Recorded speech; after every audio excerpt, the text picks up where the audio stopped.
প্রাকৃতিক ও নিরাপদ জিরোকাল নিবেদিত নির্বাচনী চায়ের আজকের পর্বে আপনাদের সবাইকে স্বাগত। আমরা আছি ঐতিহ্যবাহী শহর ময়মনসিংহ। আমরা এখানে কথা বলবো নির্বাচন নিয়ে এখানকার মানুষের সাথে। আমাদের আজকের নির্বাচনী চায়ের আড্ডার বিষয় ক্ষমতা কার, মানুষের নাকি চেয়ারের?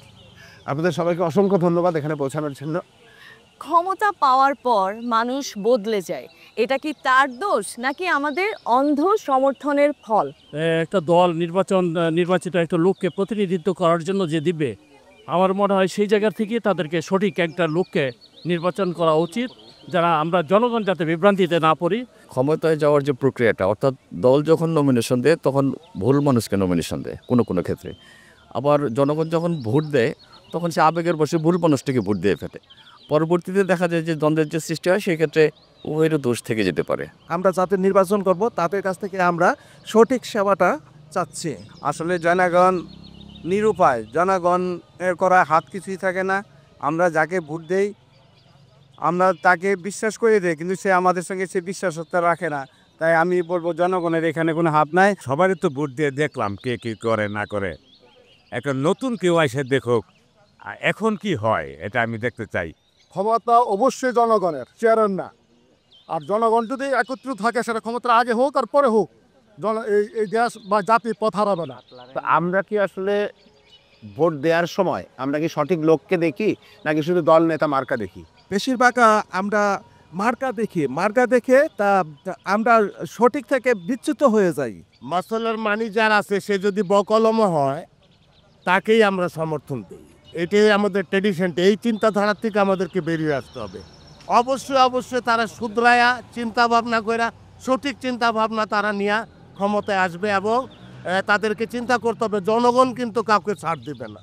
দেশপ্রেমিক এবং দেশের জন্য যে কল্যাণ করতে পারে এমন একজন নেতার অবশ্যই দরকার। এই জন্য আমার ব্যক্তি হিসাবে আমি খুব দাবি করব দলের কাছে, দলের প্রধানদের কাছে এমন লোককে দেন সে যাতে দেশপ্রেমিক হয় এবং যোগ্যতা সম্পন্ন লোক হয়। আমরা সামনে নির্বাচন চাচ্ছি যেন সুন্দর, ভালো, সঠিক নির্বাচন হোক। ক্ষমতার রাজনীতি সহজ নাকি জনগণের রাজনীতি সহজ, কোনটা?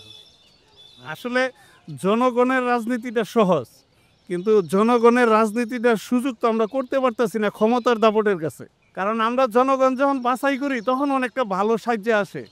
এখন ক্ষমতায় যাওয়ার পরে সে যে পল্টি দেয়, এই জিনিসটা তো আমাদের সামাজিক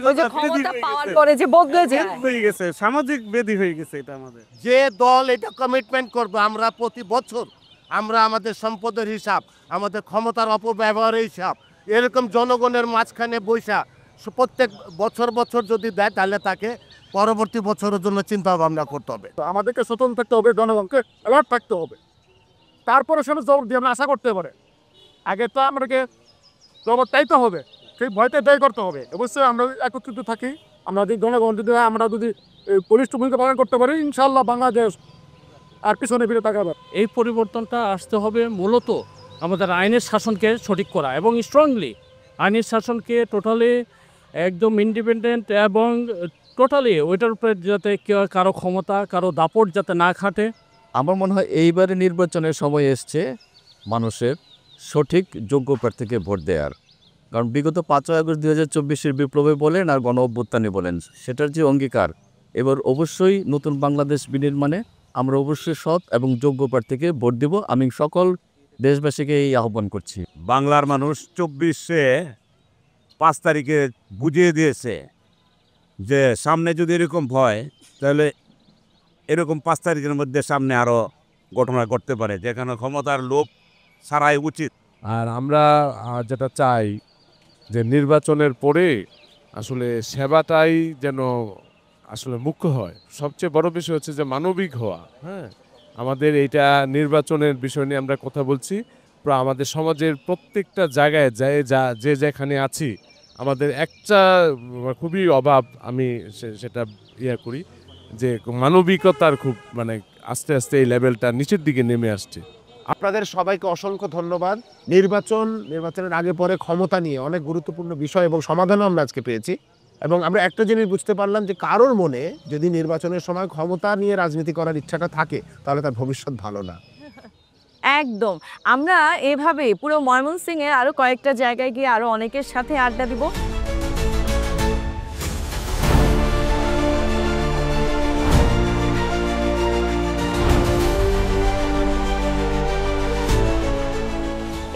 মুহূর্তে আমরা আছি ময়মনসিংহের বাংলাদেশ কৃষি বিশ্ববিদ্যালয়ে এবং এই মুহূর্তে আড্ডা হবে এখানকার শিক্ষার্থীদের সাথে। আপনাদের সবাইকে স্বাগত। ক্ষমতা রাজনীতিতে নির্বাচনের আগে এক ধরনের ক্ষমতার খেলা দেখি, নির্বাচনের পরে আরেক রকম দেখি। তো এই যে প্রতিবার ঘটে, এটা দায়টা কি আসলে শুধু ক্ষমতাবান যারা তাদের, নাকি আমরা যারা বারবার তাদেরকে ওখানে বসাই তাদের? অবশ্যই জনগণ দায়ী, কারণ আমি যদি জেনে শুনে আমি আমার দেশের স্বার্থে রাষ্ট্রের স্বার্থে আমি কাকে নিয়ে আসবো সেটা যদি আমি জেনে বুঝে না দেই, আমি যদি মানে যেটা বলে যে আন্দাজে দিই, সেটা কিন্তু ভুক্তভোগী, অন্ধ সমর্থন যে আমরা ভুক্তভোগী, তাহলে কিন্তু আমি শুধু আমি হব না, পুরা রাষ্ট্র বা একটা দেশ একটা সমাজকে তারা ধ্বংসও করতে পারে, সেটা দায়ভার কিন্তু আমার উপর থাকবে। তারা আসলে ক্ষমতার আগে বা নির্বাচনের সময় ভালো ভালো ইশতেহার বললেও, জনতার কথা বললেও, পরবর্তী সময় আসলে তারা তাদের সেই জায়গায় থাকেন না।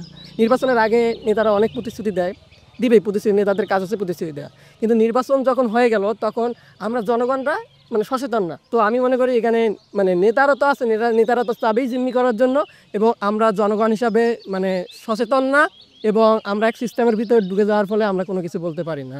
আসলে আমাদের জনগণদের ভিতরে যেই সমস্যাটা মূলত দেখা যায় সেটা হচ্ছে আমরা জানি না যে আমাদের যারা জনপ্রতিনিধি আছেন তারা আসলে আমাদের জন্য এক্স্যাক্টলি কী করতে পারেন। যেমন ধরেন যে কোনো একটা জনপ্রতিনিধি আমাকে বলছে যে আমি জনপ্রতিনিধি হলে আমার এলাকার একটা রাস্তা করে দেবো বা আমার এলাকায় একটা মাদ্রাসা করে দেবো। এখন আমার প্রশ্নটা হলো, একজন জনপ্রতিনিধির কাজ কি মাদ্রাসা করে দেয়া? এটা অবশ্যই তার কাজ না, এই কাজটা হচ্ছে স্থানীয় সরকারের। তাহলে স্থানীয় সরকার এবং স্থানীয় প্রশাসনদের জন্য আছেই। জনপ্রতিনিধির কাজ হচ্ছে আমাদের তারা মানে মুখপাত্র হিসেবে কাজ করবেন, অর্থাৎ আমাদের ভয়েসটা আমরা সংসদ পর্যন্ত যেটা পৌঁছাতে পারছি না সেটা তারা করবেন। আমার মনে হয় কি জনগণের ইমোশনসগুলো বেঁচে তারা ক্ষমতার রাজনীতি করে। এটা আমার মনে হয় যেমন যে কোনো পলিটিশিয়ান নির্বাচনী প্রচারণায় আমি আমার এলাকায় এটা করব, আমি আমার মা বোনের জন্য এত এত এত উন্নয়ন করব, এই যে আবেগগুলো কিনে নিয়ে তারপরে তারা যখন ক্ষমতায় আসে তখন তারা ক্ষমতার রাজনীতি করে। এইবার নতুন ভোটার হিসেবে আপনারা যে ভোট দিতে যাবেন, আপনাদের প্রার্থীর পছন্দ কেমন থাকবে, আর পছন্দের প্রার্থী না থাকলে কি হবে? এই দুটো প্রশ্ন উত্তর এখন একটু দিয়ে। এমন একজন প্রার্থী চাই যে অন্তত জনগণের কথা শুনবে, জনগণের সাথে থাকবে, এবং ক্ষমতায় আসার পরে সে যেন ভুলে না যায় যে সে আসলে ক্ষমতায় আসেনি, সে জনগণের সেবা করতে আসছে, দায়িত্বে এসেছে। সে জনগণের একজন, সে ক্ষমতার একজন না, সে সরকারের একজন না, সে জনগণের একজন, যিনি জনগণের হয়ে কাজ করবে। আমরা আসলে তাদের বাসী মানুষগুলোকে চাই। সে যে কথা বললো তার সাথে আমি কিছুটা একমত যে অবশ্যই সে জনগণের সাথে তার অ্যালাইনমেন্ট থাকতে হবে। যে প্রার্থী মাথায় এই জিনিসটা রাখবে যে আমি যদি এইভাবে না চলি তাহলে তো আমি দেখলাম 24-এ কি হলো। কেন এত ক্ষমতার রাজনীতি আমাদের এই বাংলাদেশের জন্মের পর থেকে শুধু এটাই দেখছি? এটা আমি মনে করি এটা মানুষ ভিত্তিকভাবে ডিপেন্ড করে। যেমন যদি আমার যে প্রার্থী তিনি যদি অশিক্ষিত কেউ হন বা তার শিক্ষাগত যোগ্যতা না থাকে, তার কাছে কিন্তু ক্ষমতার রাজনীতি অনেক সোজা। আমাদের একটা সমস্যা হচ্ছে আমাদের জবাবদিহিতার কোনো জায়গা নেই। আমরা হচ্ছে প্রার্থীকে নির্বাচন করলাম, ঠিক আছে, কিন্তু আমার যদি কোনো সমস্যা হয় সেটি তারা কি আদৌ সমাধান করতে পারছে কি না, বা করতে পারলো না, বা সে কোনো দুর্নীতি করলো, সে তার জায়গাটা কি, জবাবদিহিতার কোন জায়গায়, এটা আসলে আমরা সৃষ্টি করতে পারি না, এটা আমাদের দোষ। জনপ্রতিনিধি এমন হতে হবে যার টাকার উৎস আমি জানি, যে আজকে হচ্ছে হঠাৎ করে একটা আইফোন কিনে ফেললো, সে আইফোনের উৎস আমি জানি, এবং এটা এই ক্ষমতাকে প্রশ্ন করার যেই অ্যাবিলিটি, সেই অ্যাবিলিটি আমি মনে করি সারা বাংলাদেশে প্রত্যেকটা জনগণের থাকা উচিত।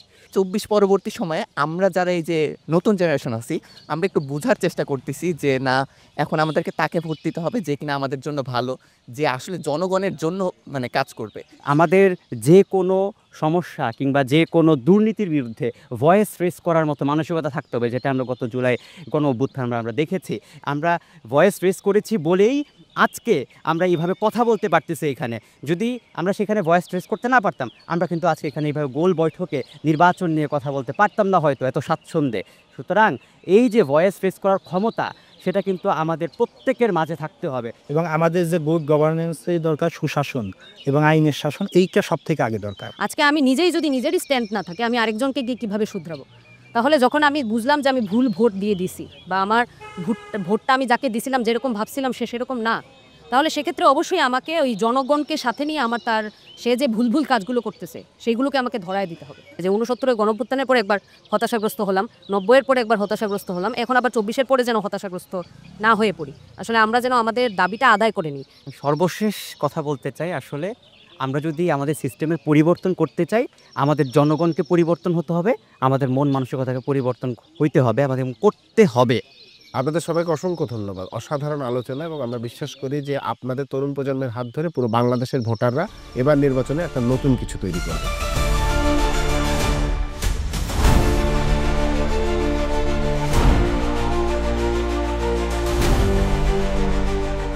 আমরা আজ সারাদিন রয়েছি আমাদের ঐতিহ্যবাহী শহর ময়মনসিংহে এবং সারাদিন কথা বলেছি নির্বাচন নিয়ে ময়মনসিংহের মানুষের সাথে। এখন আমরা রয়েছি ব্রহ্মপুত্রের পাড়ে এবং আমাদের সাথে রয়েছেন ময়মনসিংহের কয়েক সম্মানিত ব্যক্তি। আপনাদের সবাইকে অসংখ্য ধন্যবাদ। আমাদের আজকের বিষয়টা হচ্ছে ক্ষমতা। তো ক্ষমতা নিয়ে আমাদের প্রথম যে প্রশ্নটা, আচ্ছা, ক্ষমতায় গেলে হ্যাঁ, মানুষ যখন ক্ষমতায় যায় তখন হঠাৎ করে বদলে যায়, এই দোষটা কার? এই দোষটা কি তার নাকি আমাদের যারা আমরা অন্ধ সমর্থন করি? রাজনীতিটা যেহেতু এখন আর সেবার জায়গায় নাই, পুরোটাই হচ্ছে একটা মানে প্রেশার গ্রুপ হিসেবে দাঁড় করানোর ভিতরে, ফলে সেই জায়গায় উনি ওই চর্চাটা খুবই করে দেন তো, এবং তার ভিতর দিয়ে আমরা কিন্তু মেনেও নেই, আমরা ধরেই নেই যে উনি ক্ষমতায় যাবেন, মানে ক্ষমতায় যাবেন, আক্ষরিক করতে ক্ষমতায় যাবেন, সুতরাং তিনি ক্ষমতাবান হবেন। এখানে একটু আমি ইন্টারফেয়ার করতে চাই যে প্রশ্নটি ছিল এরকম যে ক্ষমতার জায়গায় যদি আমরা বলতাম দায়িত্ব, এই যদি দায়িত্ব পেতে যাচ্ছে এটা যদি হইতো তাহলে দায়িত্ব মানুষকে বিনয়ী করে, কিন্তু আমরা দেখছি যাদেরকে দায়িত্ব পালনের জন্য পাঠাচ্ছি তারা দায়িত্ব পালন না করে ক্ষমতা দেখাচ্ছে। এই জায়গায় আমার একটু আপনার সাথে দ্বিমত আছে। শুধুমাত্র যে যারা ক্ষমতায় যাচ্ছেন বা যারা নির্বাচিত হচ্ছেন তাদের দোষ না, বাস্তবতা হচ্ছে কি আমি ভোটার হিসেবে কতটুকু সৎ, কতটুকু নিষ্ঠাবান, বা আমি আমার দায়িত্বটা কতটুকু পালন করছি, এই ক্ষেত্রে কিন্তু আমরা এখনো প্রশ্ন উঠছে না। তো এই জায়গায় আমার একটু আপনার সঙ্গে দ্বিমত আছে যে গত 18 বছরের যদি হিসেব করি, 18 বছরের আগের ভোটার এবং ধারাবাহিক 18 বছরের যে পরের ভোটার, আমরা বলি যে অসচেতন ভোটার, এখন যারা ভোট দেবে তারা কিন্তু সচেতন। পরিবর্তন যে সম্ভব, একটা নির্দিষ্ট সার্কেলের বাইরে যাওয়া যে সম্ভব, সেইটা 24 আমাদের শিখিয়েছে, বিশেষ করে তরুণদের মনের মধ্যে, যাদের ভিতরে দেশ সম্পর্কে কোনো ভাবনাও ছিল না। ক্ষমতার রাজনীতি সহজ না জনগণের রাজনীতি সহজ? পুরো বিষয়টা আমাদের দেশে ডে বাই ডে তো কখনোই ক্ষমতার রাজনীতি হওয়ার কথা না, এবং সেটা রাজনৈতিক দলগুলো তাদের এখন থেকে প্র্যাকটিসটা করা উচিত বিগত সরকারের অভিজ্ঞতায়, যে না বিগত যেই ভুলগুলো হয়েছে আবারও যদি সেই ব্যাপারগুলো কন্টিনিউ হয় সেটা এই বর্তমান জেনারেশন সে মেনে নেবে না। জুলাই বিপ্লবের যে মূল বিষয়টি ছিল আসলে এটা আমরা পরিবর্তন চেয়েছিলাম, এটা কিন্তু আমরা ক্ষমতার পালাবদল চাই। একেবারে প্রত্যাশা যদি পূরণ না হয় তাহলে আরেকটি রক্তপাত হবে এবং তারা বিপ্লব করবে। এরা বিপ্লব শিখে গেছে কিভাবে ক্ষমতা থেকে নামাতে হয়, এই কৌশল নতুন প্রজন্ম শিখে গেছে। এটা যারা রাজনীতিতে আগামীতে আসবেন তাদেরকে এটা ভেবে প্রার্থী দেওয়া উচিত এবং দায়িত্ব পালন করা উচিত। তা আমাদের মানে একটা বড় মানে আক্ষেপ হচ্ছে যে আমরা দেখেছি যে 52-র পরে বেশ কিছু কাজ হয়েছে সংস্কৃতি কর্মীদের দ্বারা, যেটি দিক নির্দেশনা দিয়েছে জাতিকে, একটা গান, একটা ছবি, একটা গল্প। তো সেইভাবে 24-এর পরে আমরা সেরকম কোনো উত্তীর্ণ শিল্পকর্ম দেখি নাই কোথাও। একটি ভালো গান কি হয়েছে 24-এর পরে? এইখানে আমার কাছে কেন জানি মনে হচ্ছে মানুষ, এই যে আমরা যে আশাবাদী হয়ে উঠছি তার পাশাপাশি সংখ্যাটি হচ্ছে যে মানুষ সিদ্ধান্ত কি নিতে পারবে, সঠিক সিদ্ধান্ত নিতে পারবে? মানুষকে জাগিয়ে তোলা সেই গান, সেই সাহিত্য, সেই চলচ্চিত্র কোথায়? সেই নাটক কই? সেই পথনাটক কই? কিন্তু ভাই এখানে একটা কথা হচ্ছে যে আপনি যে এত কিছু চাচ্ছেন, আপনি কি সেইভাবে আমাদের সাধারণ মানুষ যাদেরকে আমরা বলছি আম জনতা, তাদেরকে আমরা সেভাবে তৈরি করতে পেরেছি? একটা বিষয় একটু আগে কাজল ভাই যেটা বলতেছিলেন যে আমাদের এই পথনাটক কোথায়, সংস্কৃতি কর্মকাণ্ড কোথায়, তো এত বছর আমাদের 53-55 বছর বয়সে আমাদের বাংলাদেশের এই শিল্পাচার্যের শহরে আমরা এত চেষ্টা করেও একটা শিল্পাচার্যের শহরে একটা আর্ট গ্যালারি করতে পারছি না। আপনি দেখবেন যে আমাদের বিভিন্ন ধরনের দেশাত্মবোধক গান আছে, গানগুলোকে দলীয়ভাবে আপনি ভাগ করে দিচ্ছেন। সেই জায়গা থেকে সাংস্কৃতিক আন্দোলনের চর্চা বা সংস্কৃতির চর্চার মানেটা হচ্ছে যে ওই টাইমে ওই সময়ে কোন রাজনৈতিক দল ক্ষমতায় আছেন সেই সংস্কৃতির বিকাশ হচ্ছে। এই জায়গা থেকে আমাদেরকে বেরিয়ে আসতে হবে। আমাদের শিল্প সাহিত্যের অভাব কিংবা ঘাটতি কিংবা পরাজয় এটা আসলে 90 দশকের পর থেকে। 90-এর আগে আমাদের এত কিছু লাগতো না, চাহিদা বেড়ে গেছে, সাদা কালো টেলিভিশনে যথেষ্ট ছিল। এখন প্রতি রুমে মাল্টি স্ক্রিন লাগবে। আমাদের ভোগের জায়গাটা এত সম্প্রসারিত হয়েছে যে আমার এখন যেন তেনভাবে আমার অর্থ কামাই করতে হবে, এবং সেজন্য একটা যে ওই যে ক্ষমতায় যারা যাবেন তার সাথে আমি একটা নেক্সাস তৈরি করব। এবং এখানে যারা রাজনীতিতে যান তারা এই সুযোগটা নিচ্ছেন। সরি টু সে যে অধিকাংশ রাজনীতিবিদদের অন্য কোনো পেশা নাই, আর তারা আর কিছু জানেনও না। পেশাই রাজনীতি। তারা রাজনীতিটা বাদ দিলে, যেমন অলরেডি বলেছেন কেউ যে এই বয়সে এসে নমিনেশন পেলাম না, চলবো কি করে? তার মানে এটার মানেটা কি? আমি এমনও প্রার্থীর নাম শুনছি যাকে কোনোদিন দেখিনি। এই ব্যক্তিকে আমি দেখিনি, এই ব্যক্তিকে কিভাবে ভোট দিবে। অর্থাৎ জনগণের সাথে রাজনীতিবিদদের একটা বিশাল দূরত্ব তৈরি হয়ে গেছে। এই দূরত্ব কমাতে হবে। দূরত্ব ইউসুফ ভাই, এই জায়গায় একটা কথা আছে যে আপনি দেখেন নাই, তার মানে আপনাকে দেখাতে হলে বা আমাদেরকে দেখাতে হলে তাকে একটা মোটরসাইকেলের শোডাউন করতে হবে, তাকে পোস্টার ছাপতে হবে, তাকে মিছিল মিটিং করতে হবে, তা না হলে আপনি দেখবেন কিভাবে? না না না, এটা না না, সে আপনাকে দেখাবে কিভাবে? এই শোডাউনটা না করে ইলেকশনের আগে যদি দাঁড়ে দাঁড়ে যেতেন, জনগণের কাছে যেতেন, তিনি যদি তার মুখটা আগেই মানুষ জেনে থাকতো তাহলে এই ধরনের শোডাউন করতে হয় না।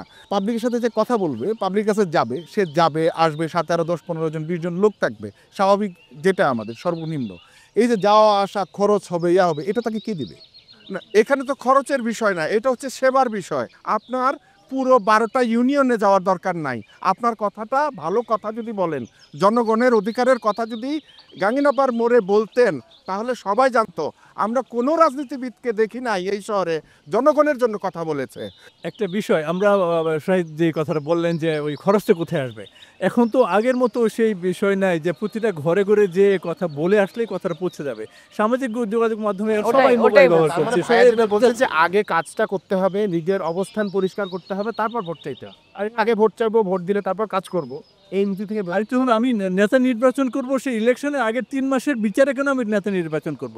সে যদি 5 বছর পরে কিংবা তার ব্যক্তির লাইফেই কেন সে নেতা হয়ে উঠছে না? দলগুলো যদি নিজেরা নিজেদের গণতন্ত্র চর্চা না করে, সেখানে আপনি দেশের আমজনতা, আমি এই জন্য বললাম যে রাজনৈতিক দলগুলো ওদের প্রার্থী মানে দিতে পারে। ভেতরটা আগে ঠিক করতে হবে। অনেক অনেক অনেক অনেক ধন্যবাদ। Thank you so much.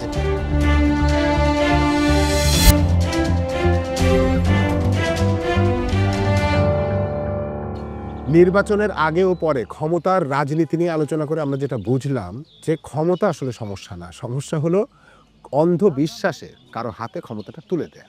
যেদিন মানুষ বুঝবে ক্ষমতার মালিক সে নিজেই, সেদিনই হবে সত্যিকারের পরিবর্তন। আজকের মতো প্রাকৃতিক ও নিরাপদ জিরোকেল নিবেদিত নির্বাচনী চা থেকে নিয়ে নিচ্ছি বিদায়। দেখা হচ্ছে পরের পর্বে চ্যানেল 24-এর সাথে।